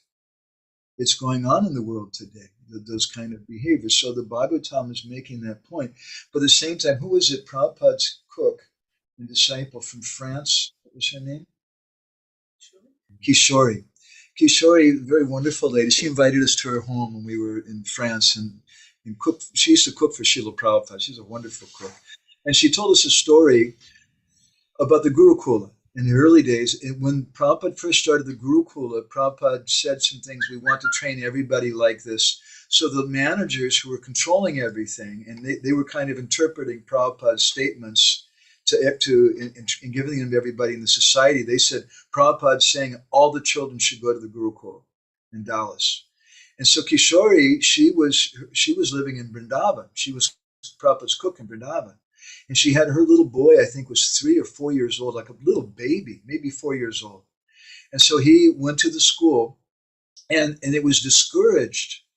The school was telling the parents that you're not, you're in Maya if you contact your children. You should just trust us. It is crazy. No rational parent would ever do something like that. And surprise, surprise, many of the children very sadly were abused terribly. And one of them was Kishori's son. And she didn't see him for 6 months or a year or something. And then he was brought back to Vrindavan and she went to sit with her little boy. And he's like 4 or 5 years old. She's sitting in the same room with him. And suddenly the teacher, the boy's teacher, came in the room and he saw him sitting on the sofa with his mother and he started chastising him. What are you doing sitting in a private place next to your mother? He's 5 years old. For God's sake, 5-year-old little boy is completely absurd. That's the way the Western devotees were interpreting a lot of these things because they didn't have the culture like you have to understand these simple, obvious things and appreciating women as mothers and that. And she was so upset. Kishori went upstairs. Prabhupada was on the roof at that time. And she came up and Prabhupada at that time was speaking, I won't say names, but he was speaking with the GBC in charge of the Gurukula, the education. And he was speaking to a couple of very senior devotees who work with education. And Kishori came up and she was like a mother lion. She was so upset with what they'd done to her little boy. And she comes up and, Prabhupada, they're doing this and this. And Prabhupada just stopped everybody. And he was listening to her very intently. And she went on and said, she told him that they were threatening to put her little boy in a washing machine to punish him. And they were abusing him and things. And she was so upset. And then the Prabhupada turned to them and said, so what do you say? And they said, Prabhupada, she's a woman. She doesn't understand. And Prabhupada became furious. He said, no. What are you going to do about this? Prabhupada was very caring about the Guru culture. But I think because in our society, everything was like an emergency mode. There was no Gurukula. There was no society. People didn't know how to pass stool and clean themselves. They didn't know how to eat. They didn't know how to do anything in our Krishna conscious movement. Srila Prabhupada was they were just starting with whatever we could do. And things were really crazy. It's like watching the Wild Wild West, some old movie or something. Everybody had guns and everybody was shooting them like that. So thank you, Mohit. You want to share anything else, Mohit Prabhu? No, Prabhu. Thank you so much. Thank you. I really appreciate that. Brajabanita, what do you think about all this today? You have any reflections you want to share? We can't hear you. Yes, I may share. I hope I will not scare any Eastern cultures persons who are here in Sangha today. Just be careful. About my sharing, if I will share. Be careful you don't burn your microphone into ashes, okay? Yes, my opinion. First of all, it's really weird for me to hear this kind of topic in 2023, because for me it sounds like some barbarian events that we should explain to modern people who already has to have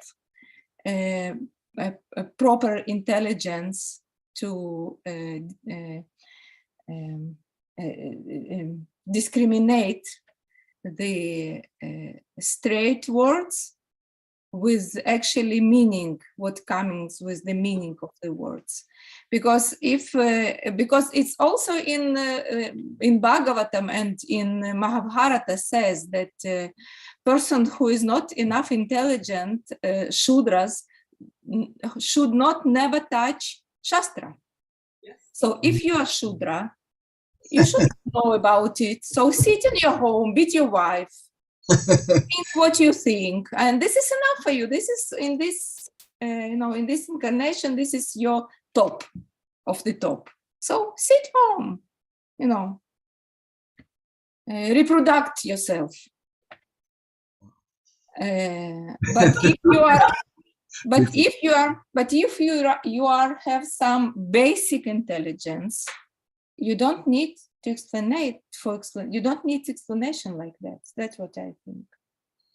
This is first thing. Another thing that I like. I just want to make a quick little comment. You said it's weird. You're being generous and saying weird. I would say it's sad. Sad. It's very, very sad. But it's still going on today, and we need and it's at the root of a lot of misunderstandings.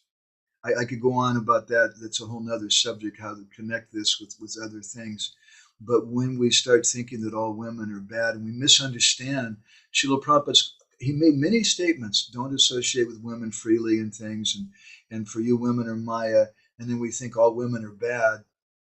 It has what I try to say when I say it's strange, I mean that it's under human level of consciousness to think like that. It's under. It means that you are not human yet, on my opinion. Yeah, which is why Srila Prabhupada, he saw that we're not quite human beings. Yeah, this is the first point. And another point that I like very much is when you stressed again and again, when you quoting of Srila Prabhupada, that he was very straightforward.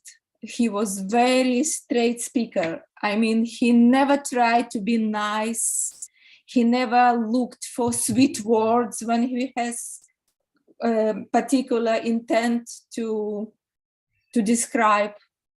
That's what I like in Srila Prabhupada most, actually, because today mostly classes that I'm hearing the nice words. Everybody tries to be nice to everybody, to that searching, even in our sect, that is trying to be nice, trying that everybody will like his words, to be sweet. This is above actually the truth a message that we should keep.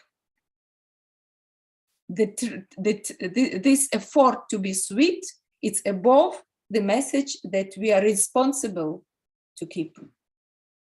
That's what I want to tell. Thank you very much. Thank you, Vrajabhani. We should speak sweetly with everyone. We should have nice dealings, but we shouldn't compromise. We should be honest and straightforward. Vrajabhani, you always speak this straight stuff.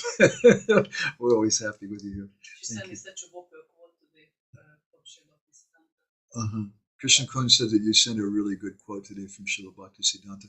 Lokaram Prabhu, you're there mysteriously in the back. Would you like to share anything? Hare Krishna Prabhu, Dandava Pranam.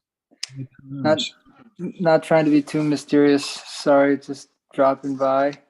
The topic caught my attention. I thought it would do me well to be educated some on this topic, and because I'm definitely a subhuman being, so I need all the help I can get from all the living entities.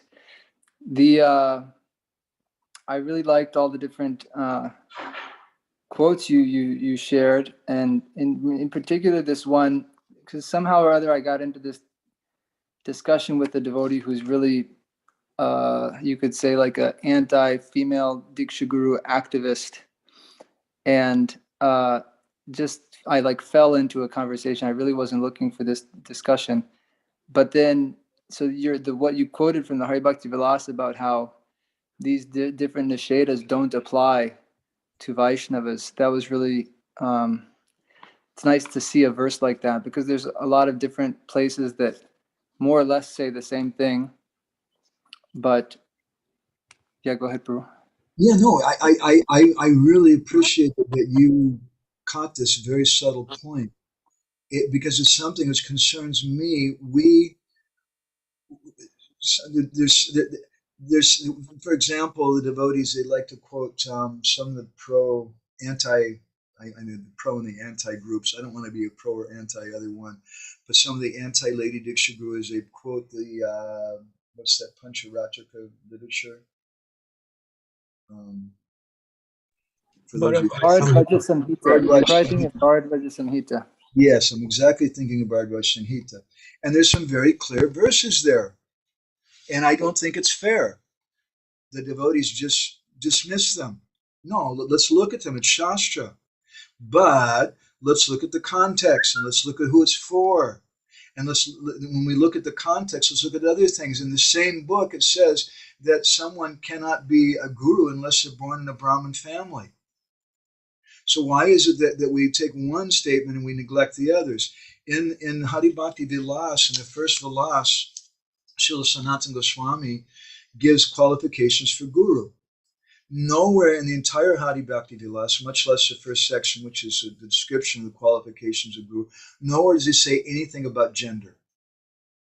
So that's the place. If it was something that was important, he would say something about it. But interestingly, he does say other things. He says that your guru should be handsome. He should have good teeth. He should be born in a high-class family. So how do we explain those things? Why do we just neglect certain things and stress other things? And if we understand the point that people who are in the bodily conception of life, as that verse from Hari Bhakti Vilas said, that these restrictive statements, ato nisedakam yad vachanam suyate putam, they're meant for non-Vaishnavas who are in the bodily conception of life. There's certain people like that. There may be certain people in our movement that is better. You tell them, man, you should take initiation from someone with good teeth. That's really important.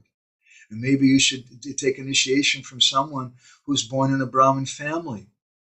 But it's not an absolute statement any more than a woman being guru, that someone has to be a certain gender to be guru.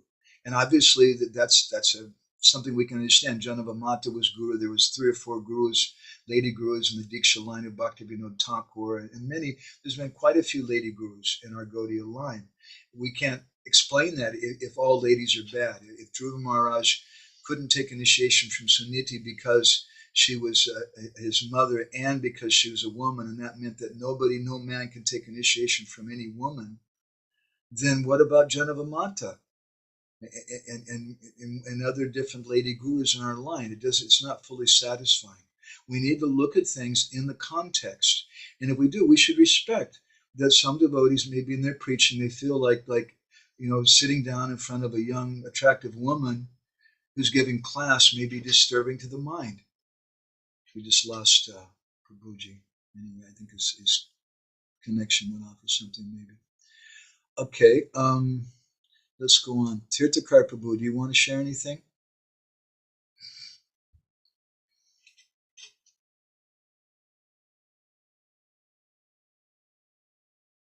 Do you want to share anything, Prabhuji? Tirthakar? Tirthakar in the car? Oh, sorry, I was just switching my audio. Yeah, can you hear me now? Yeah, we can hear you. Can you hear me? Yes, we can. I was just switching the audio, so I couldn't hear it. Yeah. Actually, I was wondering that there is several of these statements about how woman character or association is not so profitable or favorable. But I was wondering because there is like so many men which have this feminine character, or they don't want to take responsibility for their family. They are lazy. They don't take any stress. It's like you would say when the woman is in the situation, we are not disturbed by that. But when man behaves like that, that's like a woman, right? So how is it with this association then? Exactly. Very well said. It's based on consciousness. And we have to see the Bhagavatam. It's giving some instructions for those of us. I say those of us because I'm in that category. For those of us who are more in the bodily conception. So we should be careful in our associating with women, and that we should be very careful. But we shouldn't misunderstand and say the Bhagavatam is saying that all women are bad and Maya and this and that. What a ridiculous statement. Anyway, I think you got that. Thank you, Prabhuji. Anything else from you? Tirthakara in the car. Thank you, Prabhu. Hare Krishna. Prabhu, Hare Krishna. Sorry, my phone died. Yeah, it's okay. I wanted to just say one thing that occurred to me while I was having this discussion with this other devotee. That verse, the famous verse about equal vision in the 5th chapter of the Gita. Seeing a dog eater, and so on. The principles of Krishna consciousness are so simple, it's so easy to miss them. Because basically the philosophy that they're describing is, we see with equal vision all the creatures of the world, but not the female gender. Otherwise, Krishna would have said, right? Krishna would have said, oh, also see, a woman. So that doesn't apply. So I was just reflecting on that, how due to material attachment, it's like my friend Jai Jagannath Prabhu, he would describe it in terms of the Matrix. I don't know if you've seen the movie The Matrix, but there's this scene where the main character, he's able to use his superpowers to stop bullets. And so Maya Devi, when a living entity has a certain attachment, if a person's sound vibration is going to interfere with their particular material attachment, then Maya Devi just stops the sound vibration in midair and prevents it from entering the ear of the person. So it's like you're speaking, but they don't hear what you're saying. It's like a mystical process that the living entity is you can't get through to such a person, no matter what you say, because of their particular attachment and conditioning. Very well said. Yeah, and for me, I'm more of a peacemaker, and I don't want to be a pro or anti. Let that be up to the individual person. Let them decide. My strong feeling is that devotees should be allowed the dignity to choose themselves who they want as their guru, and what gender that may be, and whatever. And we can speak about qualification. That's a very important thing. But ultimately, it's up to the responsibility of each individual to find someone that they feel is actually qualified. And I think that we should be respectful to some of the devotees who are against Lady Diksha gurus. They have some reasons for that. And I think there can be a place for them in our society. I think if you look in the history of India, there's been this issue has been there for a long, long time. We published an article some years ago, Bhakti Rupa Prabhu and I, which is a translation mostly from a scholarly paper which was composed by one sadhu in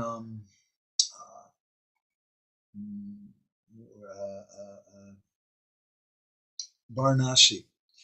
And because there was a conflict, there was a controversy, can women be gurus? Can women be teachers? And this controversy was going on. It's basically amongst a group of smartas. And so he wrote something based on the Vedas. And we had that translated, and we added a few things from Bhaktivinoda Thakur. And we purposely avoided the Bhagavatam and Prabhupada because that's already been done. But we compiled something on that thing.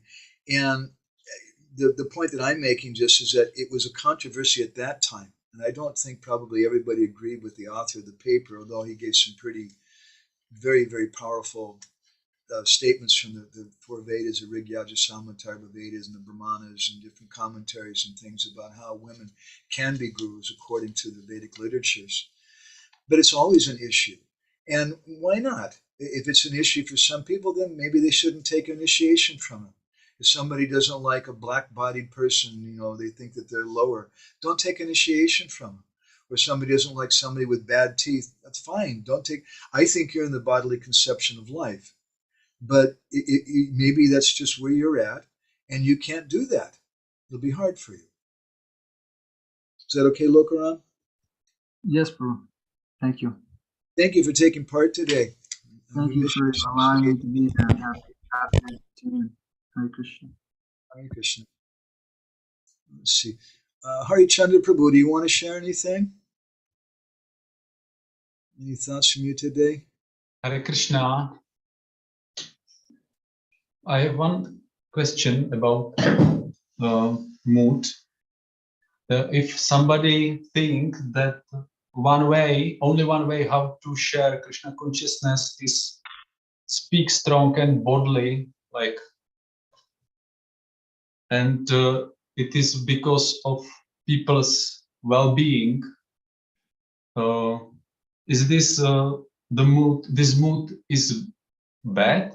Like, I see that this is only one way how to sharing Krishna consciousness, and these peoples are there, and I am little, how to say, I'm little sad that because when I hearing this type of preaching, in my heart is that this is fanatic, like this connotation. This is fanatic, and I think for me it's not good attitude. How to deal with it. Yeah, again, for myself, I feel like there's a place for everyone in our Krishna consciousness society, including fanatics. We have room for everyone, and because the whole world, we want the whole world to be Krishna conscious.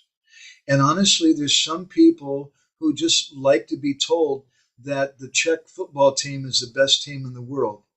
And only Czech football is good. The people who live in Czech, they like that. Or the people in the United States, our football team is the only good team.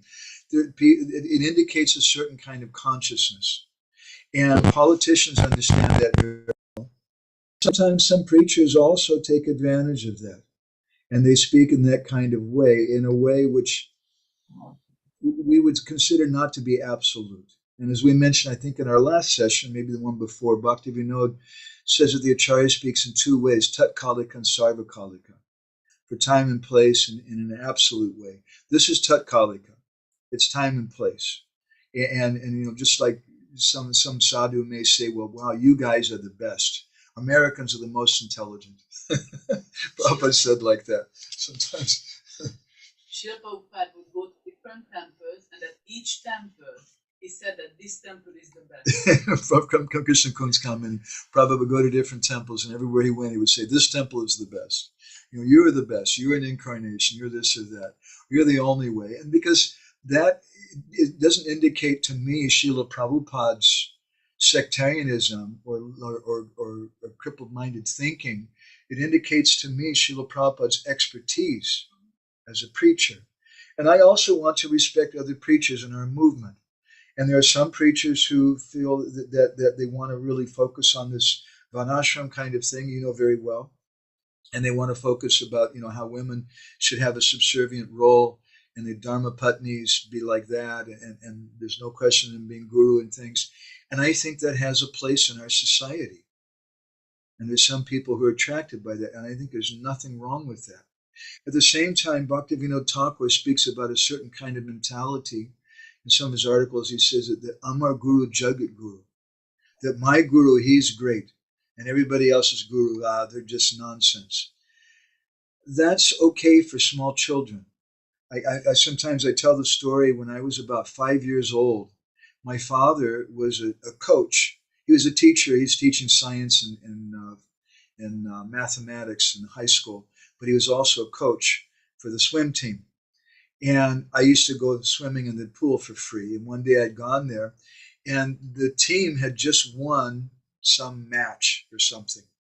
And so all the team, the swimmers, they picked up my father, and they were carrying him, and they were going to throw him into the swimming pool. And I'm a little boy watching this, and I said, "You leave my father alone." And I went and I started punching them with my little hands, and my father was laughing and saying, no, it's okay, it's okay. So sometimes we're like that. when we're small children. And I remember that. It was a very foolish, but it was a small child. And similarly, there's many devotees who are a little immature, but we love them. We love them because they're devotees. And they're our brothers and sisters because they're in Srila Prabhupada's movement. But they may not be, sometimes they may not be so mature. And I'm not talking about preachers who might be mature themselves, but they're preaching to immature followers.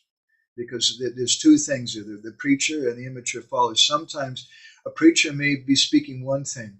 For example, Prabhupada says in one place that Prophet Muhammad was a bona fide acharya. He said something like that. But one of the main things that Muhammad was teaching is that you shouldn't have sex with camels. Having sex with a camel is a really bad thing. Now, I don't think that's an eternal religious principle that's going to help you go back to Godhead. But he was speaking to people that's what they were doing. They were going out in the desert for weeks at a time and not being around their wife and whatever. And they had this terrible problem. So he was speaking like that to address that kind of thing. So I can criticize Prophet Muhammad, but that would be wrong. Better I understand who he's speaking to. And Prabhupada said also we should have unity and diversity. It's important. And Brajabandita also points out we have immature preachers also, fanatical preachers. That's a fact. So the bottom line is that we have a responsibility for ourselves. Our responsibility is not to the institution. My responsibility is to Krishna and Guru. And I have to think for myself and not just blindly follow. And if there's some preacher that I don't appreciate, that there's saying something which seems very bodily, very wrong, then I just avoid that. And maybe I think, anyway, he's preaching a certain way. Maybe I don't understand, but it's not for me. So, Durteki Dandavat, I offer my obeisances from a distance. Is that helpful, Prabhuji? Yes, the point was that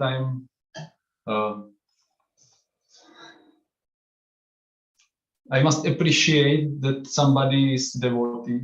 It's work in my heart. I must work with it. And the second that I must work in my own spiritual growth. Like this.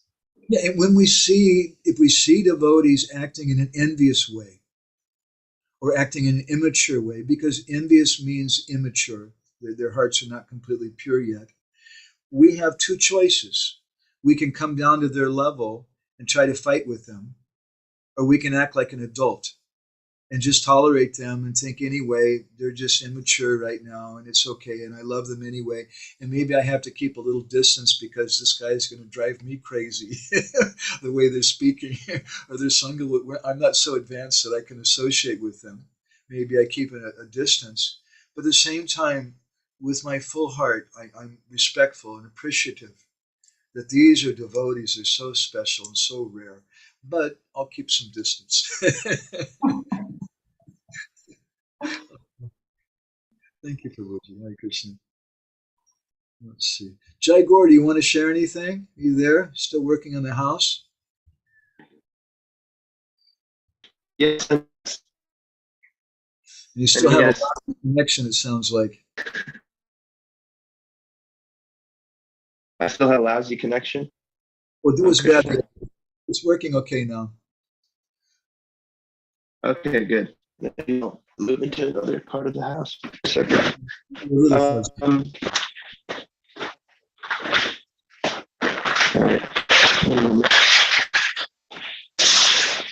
How about now? Yeah. Okay. I was reminded of, sometimes Andhra Prabhu was kind of famous for some heavy statements. But the other day I was listening to a Bhagavatam class, and I think he landed on one of these verses that, famously talks about, maybe it was the one in 10th canto that talks about lusty men and hard-hearted women. And he made an offhanded comment that anyway, practically there's no difference in Kali Yuga. Everyone's so degraded. We're all on an equal platform. So I thought that was funny. And I had a curiosity come up while you were speaking. It seems to me like in order to enter into a proper devotee marriage where there's not just the classic material situation of mutual exploitation, there has to be a certain level of like real advancement in Krishna consciousness. So I'm kind of curious about this. Why I perceive that it's encouraged that oh, you're having lusty desires, or you can't control your senses. Let's make an arrangement so that you get married. But then a lot of the times, it seems to me the natural conclusion is that they exploit one another because they're not advanced devotees enough yet. So I was wondering if you could comment on that. Very good. Yeah. So why is it done? Yeah. For Srila Bhaktisiddhanta Saraswati, in the famous article, which I could share if somebody reminds me about it, and I remember Leela Purushottam wanting me to share something from her last session, and I forgot to do it. It came to my mind today. Oh, about chanting and smarana. Maybe I'll try to remember. I remembered last time, and I have so many things going on. It's really kind of hard. So anyway, in one article, Srila Bhaktisiddhanta Saraswati, he basically spoke about how Vaishnav marriage is not the same as Vedic marriage. He said in Vedic marriage, the wife serves the husband. In Vaishnav marriage, it's not that the wife serves the husband or the husband serves the wife, but they serve each other. Because how can a Vaishnav accept service from another Vaishnav? Mm-hmm.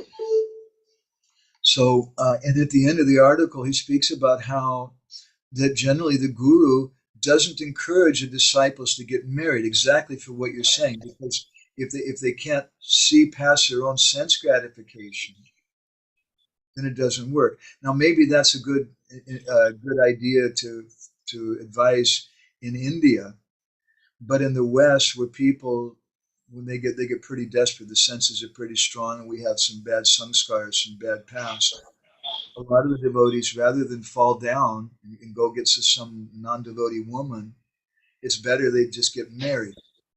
But you're right; it's not a very good formula for someone just to get married because they're lusty. Usually, that's a disqualification in marriage. That means that you're going to have a hard time in your marriage.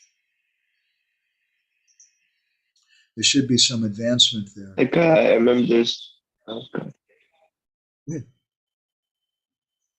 I was just thinking there's several letters or just different conversations with Prabhupada where he encourages that thing. I remember one in particular with Hayagriva, I think, where he's saying that Hayagriva Prabhu, that, he's saying, Prabhupada, I'm having, sexual desires. And then he speaks about, he goes on to speak about a few options for marriageable girls. And Hayagriva, it was what, 1968 or 1969, that letter. So just like fledgling devotees. So it kind of seems like what you're saying, like Prabhupada have no better option than to encourage the thing. Hayagriva was a homosexual, and I don't want to say names, but he had some devotee lovers, and Prabhupada wanted to encourage them to have something stable and Krishna consciousness, and better to be married.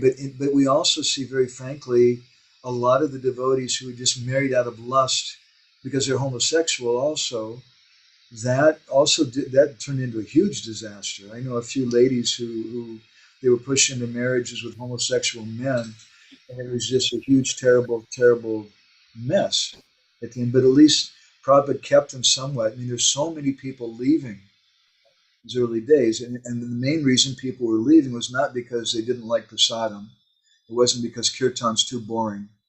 It wasn't because the philosophy is not satisfying. But people were agitated for sex. That was the most common reason. It looks like we just lost Gour Jai Gour. There you are. Look around in the other room so I could hear what you were saying. Okay, anything else, Jagur? No, thank you, Prabhu. Thank you. Yeah, I'm going to read a few comments here. Brajabani Tangoni types said some things. Brajabani comments, most couples who are married by Srila Prabhupada later divorced. It's a fact. It's a sad thing. Gorni Taipabu mentions about how Prabhupada spoke a lot about sincerity many times as our prerequisite for advancement. And that sincerity, he said, it manifests in how we know our own motivations, desires, and attractions. And we should take it seriously and not cheat ourselves. That's a really, really important point. And that's why, someone should marry if they have those kind of desires and not try to act like something that they're not. I'm going to tell you also commented, challenging an example, Bilvamangal Thakur, strongly attached to and associated with a prostitute, and found a guru in her personality. It's so wonderful that Krishna arranges a life of some foolish persons. Yet Krishna may send gurus to so many different persons. And I appreciate, I don't have any quarrel with devotees who don't want lady gurus. Maybe they're leaders or something in their zone, they have a certain style of preaching. That's fine. I have no problem with devotees who want to have lady gurus. And I don't find it satisfying to try to come and say one way or the other. I don't find it satisfying to say that no ladies can be guru, because there were lady gurus. And Bilvamangal Thakur, Chintamani was his guru. She was a prostitute, but she was his guru. And Janavamata was guru, and many different ladies in our life. So there's examples of it. It's not satisfying to say that no lady can be guru. And on the other hand, it's also not satisfying to try to insist that we should have a quota system and we should have at least 5 lady gurus per zone or something like that. That's also a really crazy kind of thing also. It should be natural, and it should be according to qualification. And if certain leaders want to have a certain kind of standard in the zone or the area, that's up to them. I respect that. I'm more into the principles and seeing that we can respect each other. Okay? Leela Purushottam Prabhu, you want to share anything? Hare Krishna. Yeah, it was certainly the best fanatical brahmachari class I have ever heard. And I have heard quite a few. Usually, you probably gave a few too. But this one came out really nice. I was thinking because you quoted this statement by Govinda Maharaj, and I really liked it. Fault is not in women, but in what you see in them. And it really reminded me to also come up with Indra Prabhu, as Jagur also spoke about him. That was my personal experience. Was exactly, actually, was Ras Purnim, the first day of Kartik, Ras Purnim, Sharadiya Ras, for 2007. And the kirtan went really long, like till 10 o'clock or something like that. And at one point, few of the Czech ladies, actually, the Czech Matajis, they started to dance really wild. They really got into the mood of dancing. And they've been, after a few minutes, they've been stopped by some brahmachari. And he told them, it's not allowed here in the temple. Don't dance like this. So they were a little sad and sat down back to the kirtan. And then afterwards, we ended up with Indra Prabhu speaking at the entrance to the brahmachari ashram. And one of those ladies was just passing by. And seeing me speaking with Indra Prabhu, so she approached us. And she was apologizing to Indra Prabhu that they didn't mean it any bad, and they were just so fired up with the kirtan. And Indra Prabhu told her, I'll tell you something. My advantage is that I allow I really like how he formulated it. It was so nice. He said, my advantage is that I allow myself to be reminded of the gopis by seeing you. But those brahmacharis, they are afraid of you because they want to enjoy you. So they had to stop you. But for me, when I see you dancing like this, I really like this formulation. I allow myself to be reminded of the gopis. so I wanted to, that was one thing I wanted to share.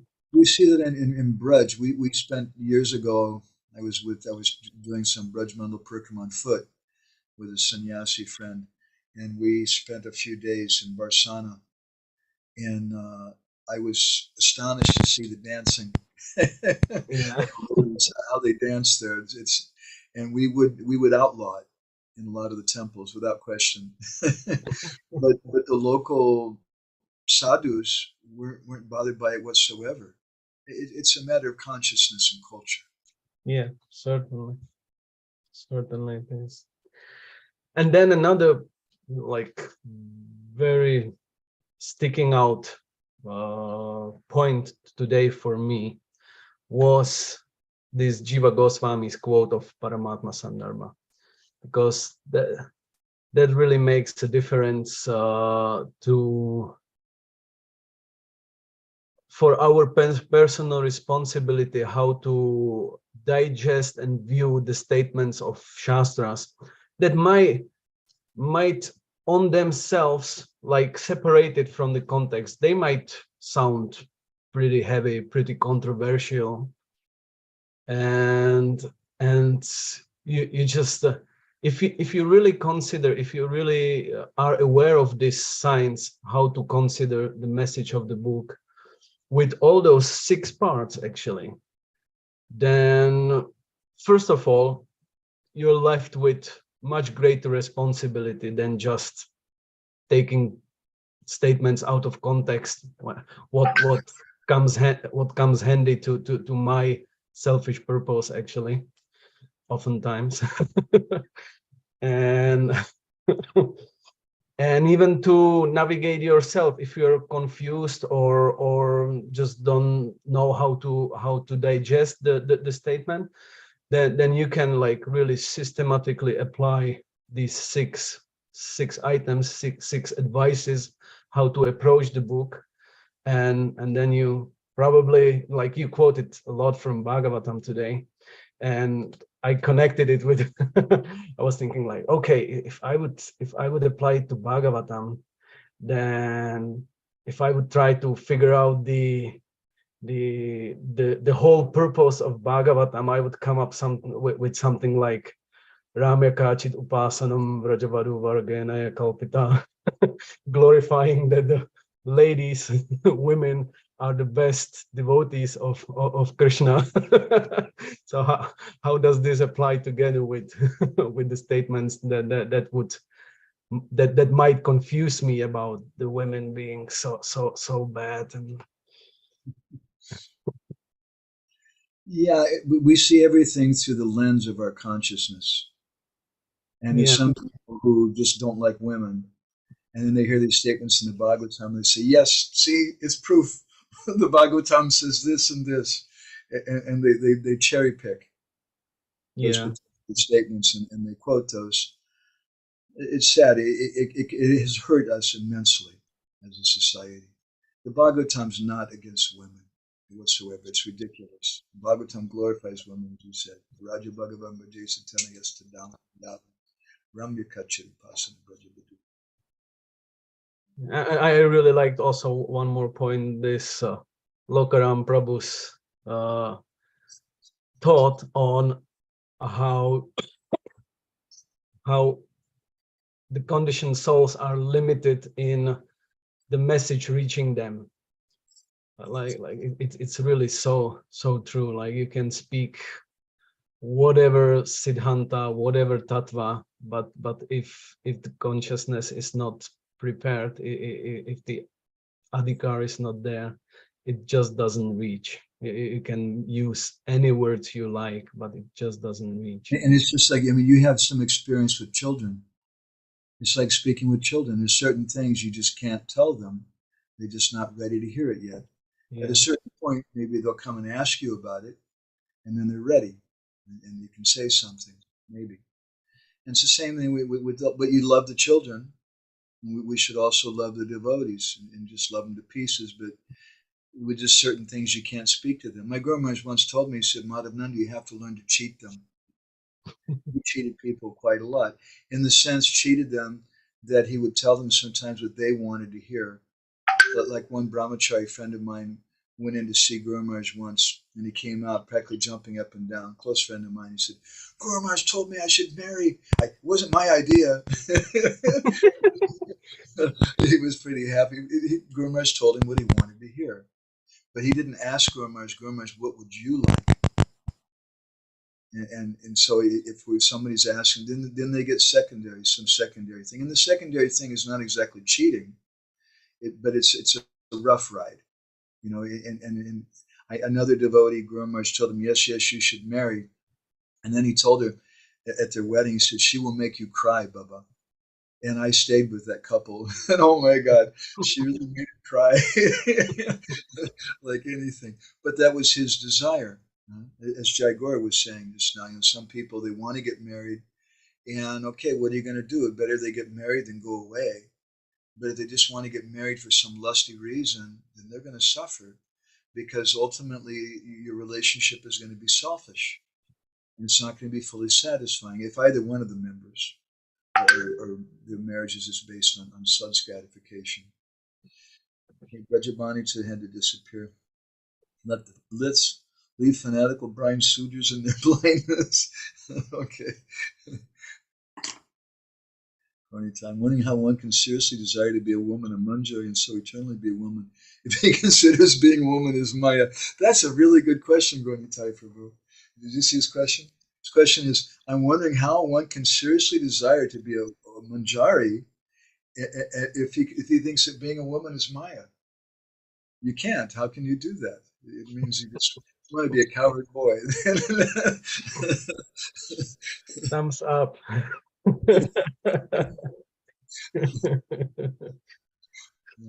We can say a lot about that too. Anybody else from the room? Want to share anything? Okay, I want to go. I want to keep this a little bit short. So thank you all very much. Wow, I'm glad I got this out today. I was a little worried. There's a whole lot of pramanas and a lot of things I really wanted to share with everybody. It's important subject matter. Thank you all very much. Srila Prabhupada ki. Lokaram Prabhu says maybe they just want to be blades of grass. That's also cool too. But they got to be careful because the girls are going to touch them. Which is what would have a desires for. Panchakalpatarubhishcha, Kripa Sindhu Veva Cha, Patitanam Pavanam.